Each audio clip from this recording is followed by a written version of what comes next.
आज हम class 10th का chapter number 12 surface area and volume का एक्सरसाइज 12.1 का क्वेश्चन नंबर 4 करेंगे। कहता है एक cubical block of side 7 centimetre is surmounted by a hemisphere. यानी हमारे पास एक क्यूबिकल ब्लॉक है। क्यूबिकल ब्लॉक का मतलब क्या हो गया? जिसकी सभी फेसेस क्या होंगे? स्क्वायर वाले और एक क्यूबिकल ब्लॉक, ठीक है, यानी क्यूब समझे। उसके ऊपर सरमाउंटेड है क्या? एक हेमिस्फीयर। ये देख लिया आपने। What is the greatest diameter of hemisphere can have, यानी अब इस हेमिस्फीयर का डायमीटर कितना होता है। और also find the surface area of the solid, यानी जो ये सॉलिड दिया हुआ है इसका हमें क्या निकालना है? Surface area. तो बस सबसे पहले हम क्या निकालेंगे? Greatest diameter.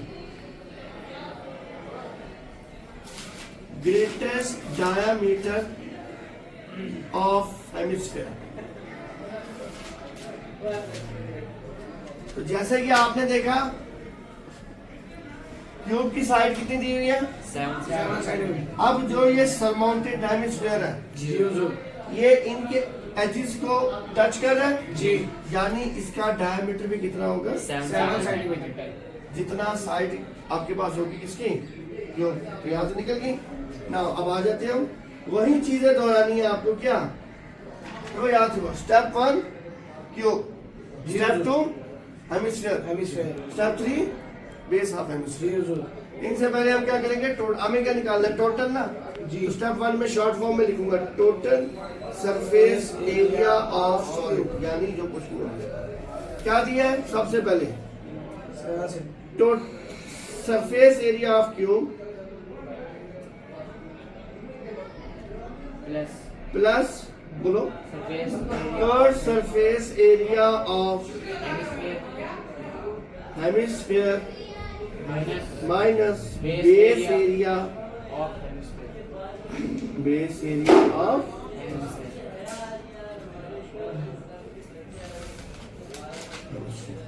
समझ आ गया? 2 मिनट यहाँ वीडियो स्टॉप कर। तो स्टेप 1 में हमने क्या बनाया? टोटल सरफेस एरिया सॉलिड है ना। उसकी 3 चीजें ना। अब स्टेप 3 में हम पहले क्यूब का निकालेंगे, स्टेप 2 में क्यूब का, स्टेप 4 में, स्टेप 3 में आप हेमिस्फीयर का, और स्टेप 4 में बेस एरिया ऑफ किसका? हेमिस्फीयर, और स्टेप 5 में वापस इसी स्टेप को रिपीट करेंगे, खाली वैल्यू डालेंगे, ठीक है। तो स्टेप 2 क्या कहता है? सबसे पहले हम किसको सॉल्व करेंगे? तो जिसको सॉल्व करोगे उसका नाम लिखो। तो क्या फार्मूला है बोलो? सरफेस एरिया ऑफ क्यूब, इसका फार्मूला है ए स्क्वायर। क्या है? 6a square. सॉरी क्या आएगा? 6a। ये 6 क्यों है? क्योंकि 6 फेस है इसके जी। और ए स्क्वायर क्या हुआ? एरिया ऑफ स्क्वायर का फार्मूला। तो 6 फेसेस के एरिया निकाला तो पूरा टोटल सरफेस एरिया उसका। अब हमने क्या करना है? स्टेप 2 के बाद स्टेप 3। स्टेप 3 में हमने सबसे पहले किसको पहचाना? हेमिस्फीयर को। हेमिस्फीयर में हमें क्या निकालना है? Curve surface area. तो क्या फार्मूला है? 2πr²। अब हमें क्या क्या चाहिए? पाई का वैल्यू 22/7 एक्सरसाइज में दिया हुआ। आर का वैल्यू क्या होता है? d/2। डी कितना है हमारे पास? 7/2 सेंटीमीटर। समझ आ गया? अब नेक्स्ट क्या आएगा? डालें हम 2 × 22 × 3.5 into 3.5 centimetre square whole divided by 7। मैंने डायरेक्ट 3.5 को 2 बार लिखा, बार बार के छोटी चीजें। तो क्या आएगा? डेसिमल से कन्वर्ट कर देते हैं उसको। 2 × 22 × 35 × 35 और डिवाइडेड बाय 7 × 10 × 10। समझ आ गया? 7 1 जा 7 5 जा 35 5 1 जा 5 2 जा 10 2 1 जा 2 1 जा 2 क्या बचा? 2 × 22 × 35 डिवाइडेड बाय 10। तो ये बन गया आपके पास 770 divided by 10, 0 0 cancel, 77 centimetre square. समझ आ रहा है? इसी है ना। अब हमारे पास स्टेप 4। तो स्टेप 4 में हमें क्या निकालना है? Base area. अच्छा नहीं, पहले हमने किसको आइडेंटिफाई किया? बेस एरिया को आप लेंगे। क्या लिखोगे ऊपर? Base area. नहीं, आप तभी यहाँ पे लिखोगे सर्कल लिख के, ठीक है? या कुछ भी लिखने की जरूरत नहीं है, आप सीधा लिख दो बेस एरिया ऑफ हेमिस्फीयर। अब क्योंकि मैंने आपको बताया बेस एरिया ऑफ हेमिस्फीयर किसकी तरह? सर्कल की तरह। इसको लिखोगे आप is equal to area of circle. तो क्या फार्मूला है बोलो जरा? तो हमें क्या क्या चाहिए? पाई और आर का वैल्यू। आर आ गया d/2, तो d कितना आ गया आपका 7/2, दैट इज 3.5 सेंटीमीटर। तो पाई इज इक्वल टू 22/7। ठीक है, तो डाले वैल्यू 22 मल्टीप्लाई 3.5 का स्क्वायर, एरिया निकल रहा है तो सेंटीमीटर का square divide by 7। 22 multiply 3.5 multiply 3.5 divide by 7 centimetre square. 22 multiply 35 multiply 35 divided by 7 centimeter square into 10 into 10.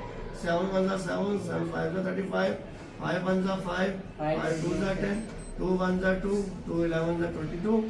तो क्या बचा? 11 multiply 35 divided by 10। तो दोनों को मल्टीप्लाई करने पे हमारा आंसर क्या आ रहा है? 385। क्या आ रहा है? 385 by 10 सेंटीमीटर स्क्वायर। तो आप पॉइंट है ना, वापस करो decimal. 38.5 centimetre square. This is the value of base area of hemisphere. So now step 5 हमारा क्या रहेगा? रिपीट करेंगे किसको? स्टेप 1 को। तो क्या है वहां पे बोलो जरा? Total surface area of solid. तो क्या आएगा? Cube plus hemisphere minus base area of hemisphere. ये है ना? डाले वैल्यू।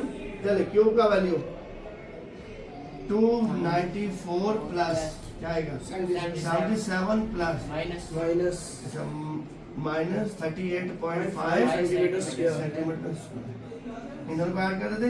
7 4 11, 9 7 16, 1 17, 2 1 बच गया। 371 माइनस 38.5 सेंटीमीटर। इनको माइनस करने में क्या आ रहा है? 332.5 सेंटीमीटर। तो this is our final answer which is called as क्या? The surface area of the solid. ठीक है, आई होप आपको समझ आया होगा। इजी है बिल्कुल। तो बाकी क्वेश्चन आपने सारे इसी अंदाज से करना। ठीक है, ठीक है, जज़ाकल्लाह।